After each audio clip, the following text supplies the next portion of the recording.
Assalamualaikum warahmatullahi wabarakatuh. Halo semuanya, salam sejahtera dimanapun Anda berada. Kali ini bersama saya Muhammad Abdul Alihuda akan menjelaskan mengenai lembaga-lembaga pendidikan Islam yang ada di Indonesia.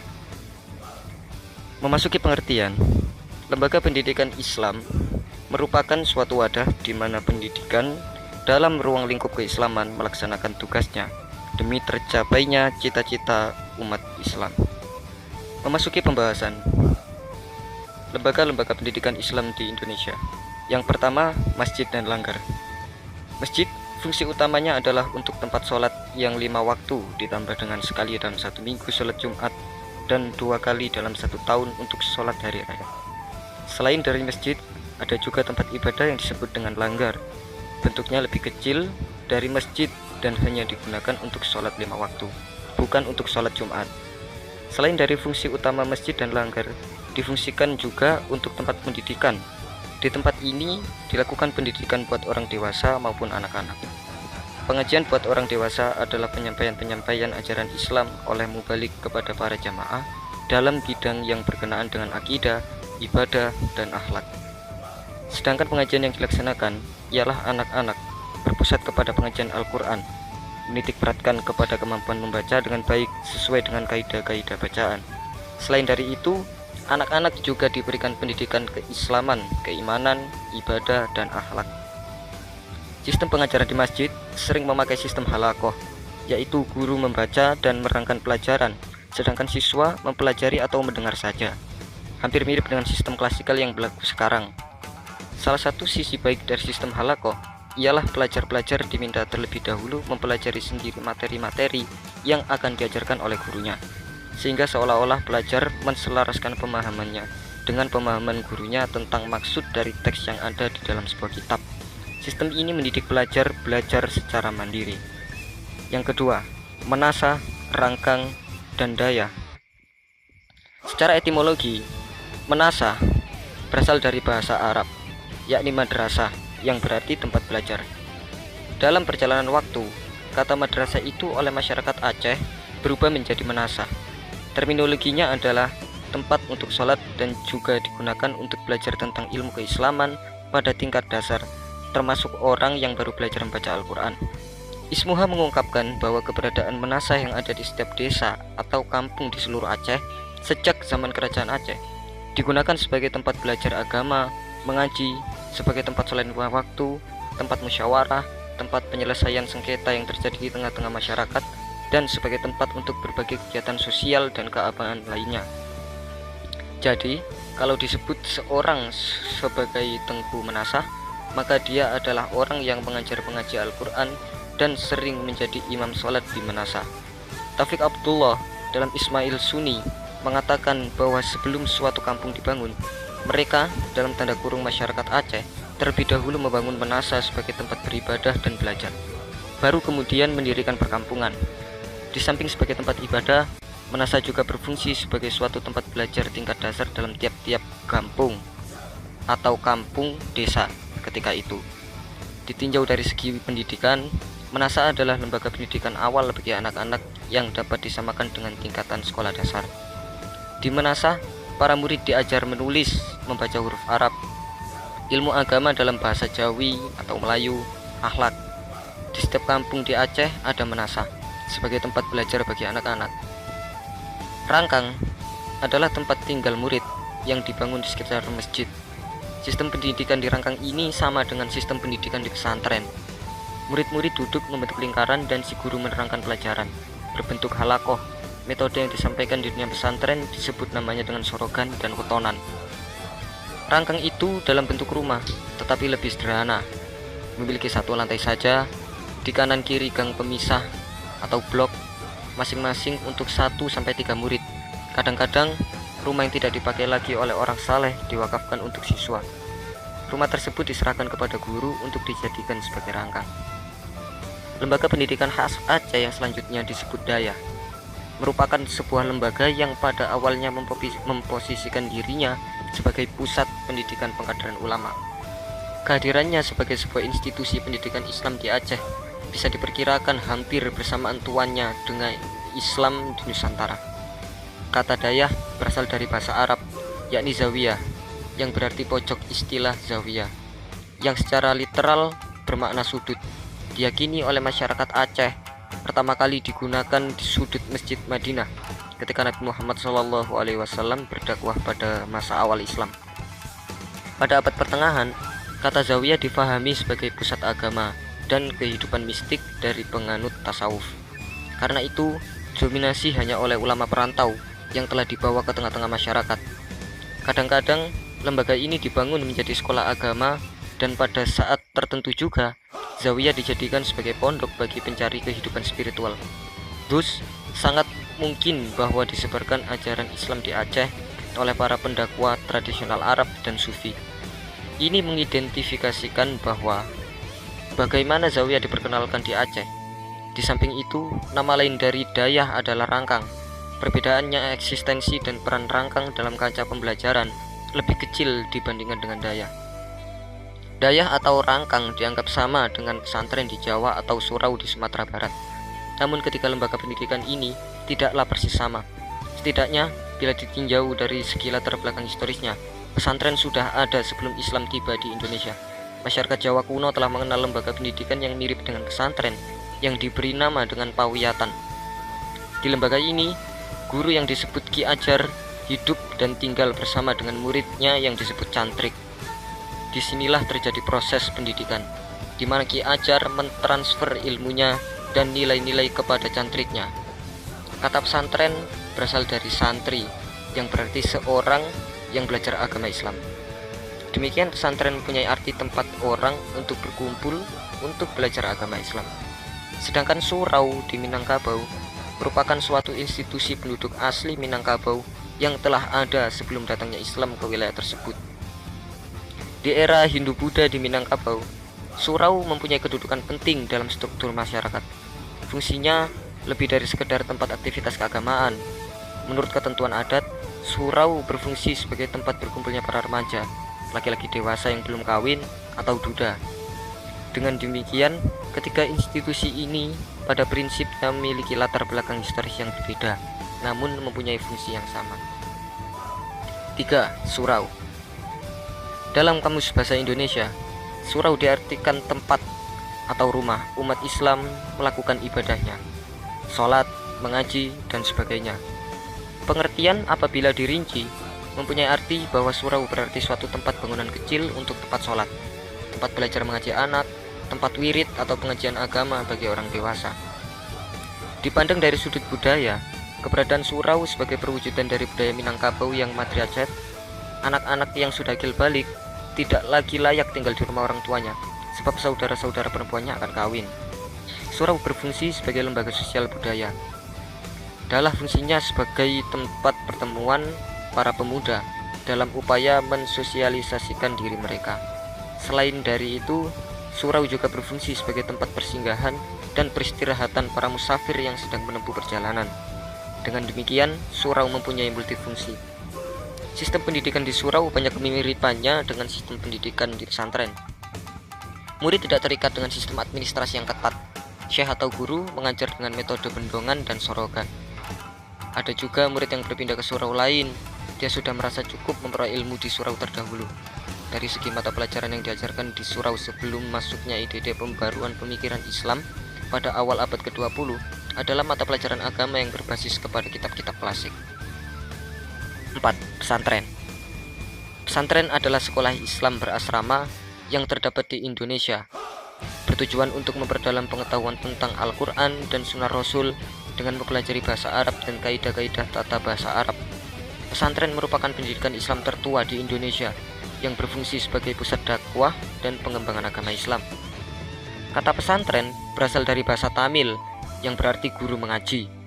Namun ada juga yang menyebut berasal dari bahasa Sanskerta, sastri, yang berarti orang-orang yang mempelajari buku-buku suci atau orang yang melek huruf. Pada umumnya, pesantren terdiri dari beberapa elemen atau unsur, yaitu pondok. Pondok pesantren merupakan lembaga pendidikan Islam tradisional yang lebih menekankan aspek moralitas kepada santri dalam kehidupan ini. Karenanya, Untuk nilai-nilai tersebut diperlukan bimbingan yang matang kepada santri. Untuk memudahkan itu, diperlukan sebuah asrama sebagai tempat tinggal dan belajar di bawah bimbingan seorang kiai.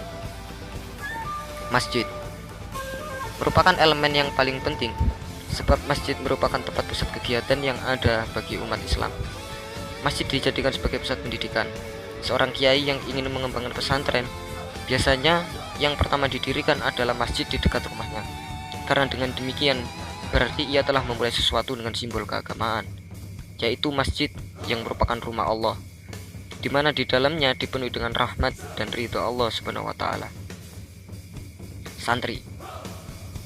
Santri adalah seorang siswa yang tinggal di pesantren. Seorang santri harus memperoleh kerelaan sang kiai dengan mengikuti segenap kehendaknya dan melayani segenap kepentingannya. Pelayanan harus dianggap sebagai tugas kehormatan yang merupakan ukuran penyerahan diri itu. Kerelaan kiai ini yang dikenal di pesantren dengan nama barokah adalah alasan tempat berpijaknya santri di dalam menuntut ilmu. Kitab kuning. Kitab kuning pada umumnya dipahami sebagai kitab-kitab keagamaan berbahasa Arab, menggunakan aksara Arab yang dihasilkan oleh para ulama dan pemikir muslim lainnya di masa lampau, khususnya yang berasal dari Timur Tengah. Kitab kuning mempunyai format sendiri yang khas dan warna kertas kekuning-kuningan.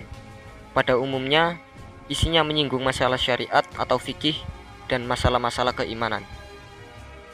Kiai. Kiai merupakan unsur kunci dalam pesantren. Karena itu, sikap hormat atau ta'zim dan kepatuhan mutlak terhadap kiai adalah salah satu nilai pertama yang ditanamkan kepada santri. Kiai dengan karomahnya adalah orang yang senantiasa dapat memahami keagungan Allah dan rahasia alam. Dengan demikian, kiai dianggap memiliki kedudukan yang tidak terjangkau, utamanya oleh orang biasa. Karena karomahnya, santri dan masyarakat menyerahkan kekuasaan yang luas pada kiai, dan biasanya mereka percaya hanya orang-orang tertentu yang bisa mewarisi karomahnya tersebut, seperti keturunannya dan santri kepercayaannya. 5. Madrasah. Kata madrasah dalam bahasa Arab berarti tempat atau wahana untuk mengenyam proses pembelajaran. Dalam bahasa Indonesia, madrasah disebut dengan sekolah yang berarti bangunan atau lembaga untuk belajar dan memberi pengajaran. Dari pengertian di atas, maka jelaslah bahwa madrasah adalah wadah atau tempat belajar ilmu-ilmu keislaman dan ilmu pengetahuan kalian lainnya yang berkembang pada zamannya. Dengan demikian, dapat disimpulkan bahwa istilah madrasah bersumber dari Islam itu sendiri. 6. Sekolah-sekolah dinas. Setelah Indonesia merdeka, ditetapkan departemen yang membidangi dan mengurus masalah agama, yaitu Departemen Agama. Departemen Agama berdiri sejak tanggal 3 Januari 1946 dengan Menteri Agamanya yang bernama M. Rashid B.A. Dari sekian banyak tugas departemen ini, salah satu diantaranya adalah bidang pendidikan. Dengan ditandatanganinya SKB 3 Menteri yang berisikan tentang peraturan pengajaran agama di sekolah-sekolah negeri yang berlaku mulai 1 Januari 1947. Pada surat keputusan bersama ini dijelaskan: A. Guru-guru agama diangkat, diberhentikan dan sebagainya oleh Menteri Agama atas instansi agama yang bersangkutan. B. Begitu pula segala biaya untuk pendidikan agama itu menjadi tanggungan Kementerian Agama. Berdasarkan SKB tersebut, maka Kementerian Agama berkewajiban untuk mengangkat dan mengadakan guru agama. Dalam hal mengadakan guru agama, menjadi persoalan bagaimana mendapatkan tenaga guru untuk mengajar agama di sekolah-sekolah. Pada tanggal 15 Agustus 1950, Kepala Bagian Pendidikan Agama mengeluarkan surat edaran nomor 277/C/9 yang berdasarkan anjuran pembukaan sekolah guru agama Islam dalam tanda kurung SGAI yang dibagi kepada dua bagian, yaitu 5 tahun setelah tamat sekolah rakyat atau madrasah rendah dan 2 tahun setamat SMP atau madrasah lanjutan pertama. Di samping SGAI, juga dianjurkan dibuka SGHAI atau Sekolah Guru Hakim Agama Islam yang lama pelajarannya 4 tahun sesudah SMP atau madrasah sanawiyah. Dengan penetapan Menteri Agama nomor 7 tanggal 15 Februari 1951, seluruh SGAI diubah namanya menjadi PGA atau Pendidikan Guru Agama, yang lama belajarnya 5 tahun sesudah sekolah rakyat atau madrasah rendah, dan SGHAI maksud kami diubah menjadi SGHA dalam tanda kurung sekolah guru hakim agama, yang pelajarannya 4 tahun setamat SMP atau madrasah sanawiyah. Berdasarkan penetapan Menteri Agama nomor 35 tanggal 21 November 1953, terhitung mulai tahun ajaran 1953/1954, lama belajar di PGA menjadi 6 tahun dan PGAP atau Pendidikan Guru Agama Pertama, PGAA Pendidikan Guru Agama Atas 2 tahun. Penetapan Menteri Agama nomor 14 tanggal 19 Mei 1954 SGHA terdiri dari 4 bagian.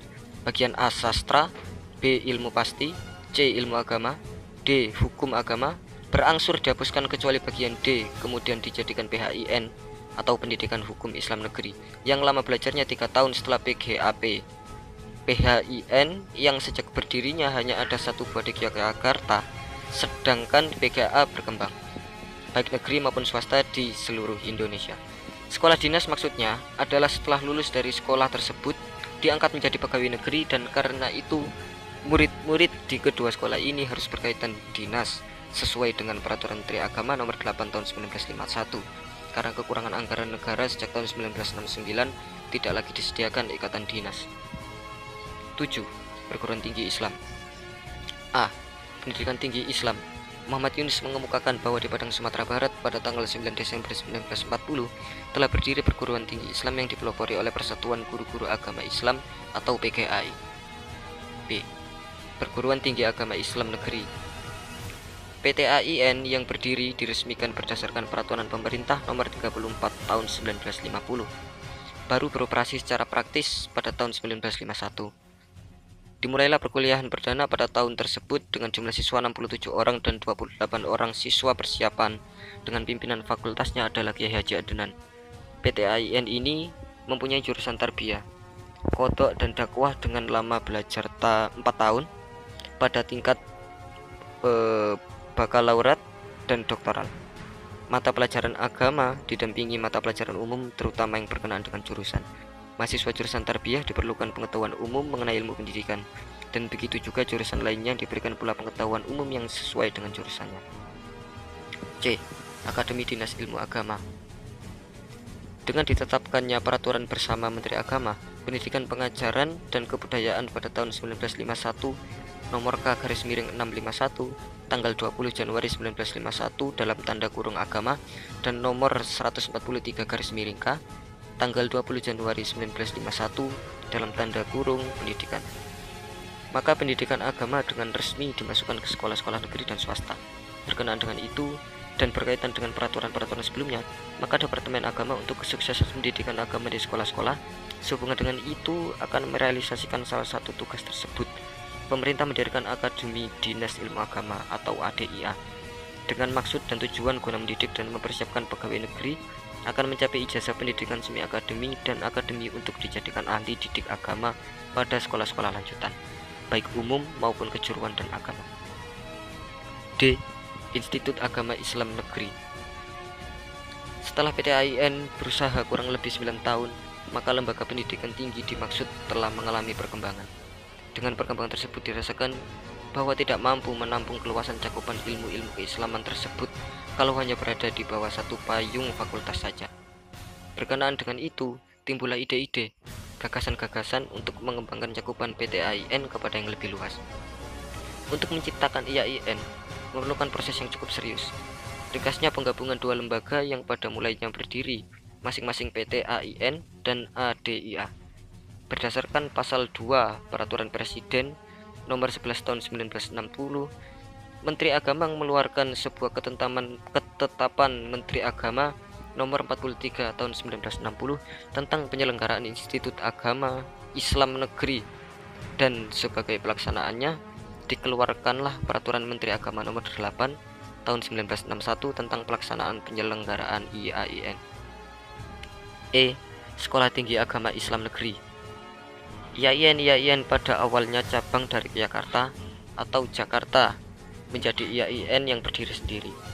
Demikianlah hingga tahun 1973, IAIN tercatat 14 di seluruh Indonesia. IAIN berdiri sendiri itu berdasarkan kebutuhan berbagai daerah, membuka cabang pula di luar IAIN induknya, sehingga IAIN menjadi berkembang di berbagai daerah. Dalam perkembangan itu, muncullah duplikasi fakultas untuk menyauti jiwa dan peraturan, yakni untuk menghindari terjadinya duplikasi tersebut serta untuk menjadikan fakultas-fakultas tersebut mandiri dan lebih dapat mengembangkan diri, tidak terikat kepada peraturan yang mengekang oleh IAIN induknya. Maka fakultas-fakultas tersebut dilepaskan dari IAIN induknya masing-masing yang secara administrasi tidak lagi memiliki ikatan dengan IAIN induknya masing-masing. Setelah dipisahkan itu, bernamalah lembaga ini menjadi STAIN yang dulunya bernama Fakultas Tarbiyah IAIN Sumatera Utara Padang Sidimpuan, berubah menjadi STAIN Padang Sidimpuan. Demikian seterusnya. Beda IAIN dengan STAIN adalah jika institut menyelenggarakan program akademik dan atau profesional dalam sekelompok disiplin ilmu pengetahuan, teknologi dan atau kesenian yang sejenis, sedangkan sekolah tinggi menyelenggarakan program pendidikan akademik dan atau profesional dalam lingkungan satu disiplin ilmu tertentu. F. Universitas Islam Negeri.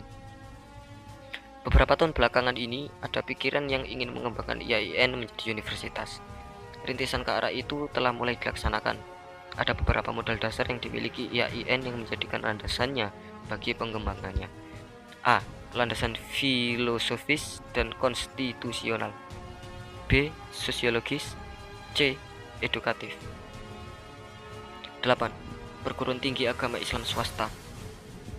UII setelah dinegerikan menjadi PTAIN tahun 1950, kemudian PTAIN digabungkan dengan ADIA menjadi IAIN, dan dari IAIN, dari fakultas-fakultasnya, daerahnya menjadi STAIN. Fakultas yang non-agama UII dalam kurung ekonomi, hukum, dan pendidikan tetap menjadi fakultas swasta. Fakultas swasta menjadi berkembang dan sekarang ditambah dengan fakultas-fakultas lain.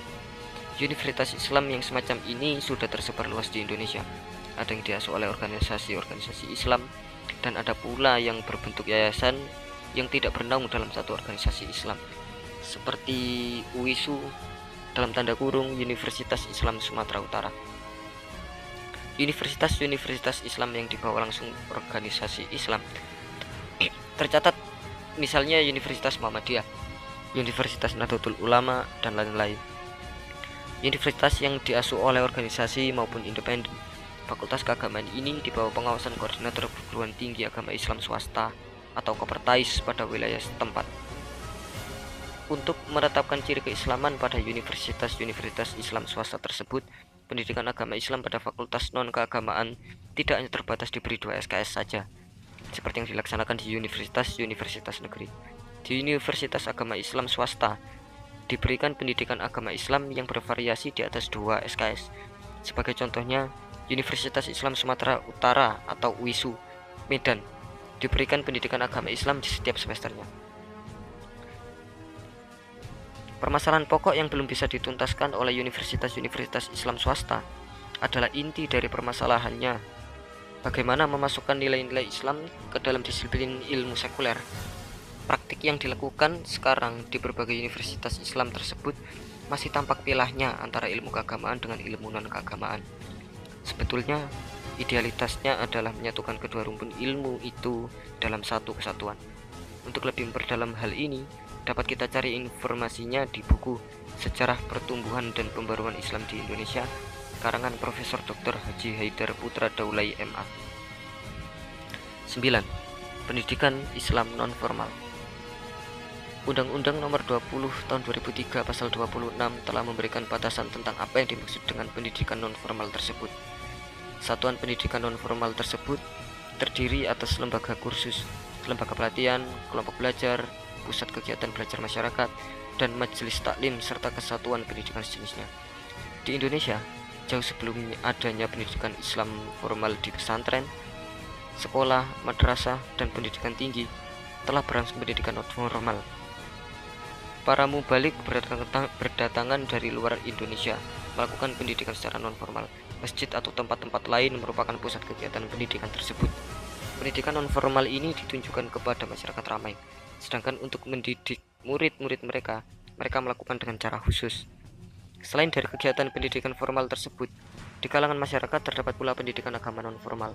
Pendidikan agama non-formal ini di Indonesia lebih terkenal dengan sebutan majelis taklim. Kegiatan majelis taklim ini adalah bergerak dalam bidang dakwah Islam. Lazimnya disampaikan dalam bentuk ceramah, tanya jawab oleh seorang ustadz atau kiai di depan para jamaahnya. Kegiatan ini telah dijadwalkan waktu dan ditentukan tempatnya. Ada beberapa esensi dari majelis taklim ini, yaitu A. Lembaga pendidikan Islam non-formal. B. Pendidik. C. Peserta didik atau jamaah. D. Adanya materi yang disampaikan. E. Dilaksanakan secara teratur. F. Tujuan untuk mencapai derajat ketakwaan kepada Allah Subhanahu wa Ta'ala. Kesimpulan, lembaga dan sarana-sarana pendidikan Islam di Indonesia ada 9, yaitu 1. Masjid dan langgar. 2. Manasah, Rangkang, dan Daya. 3. Surau. 4. Pesantren. 5. Madrasah. 6. Sekolah-sekolah dinas. 7. Perguruan tinggi Islam. 8. Perguruan tinggi agama Islam swasta atau PTAIS. Dan yang ke-9, pendidikan Islam non-formal. Demikian mungkin yang dapat saya sampaikan. Atas kurang lebihnya saya mohon maaf dan terima kasih karena telah mampir di video saya. Akhirul kalam, wallahu muwaffiq ila aqwamit thoriq. Wassalamualaikum warahmatullahi wabarakatuh.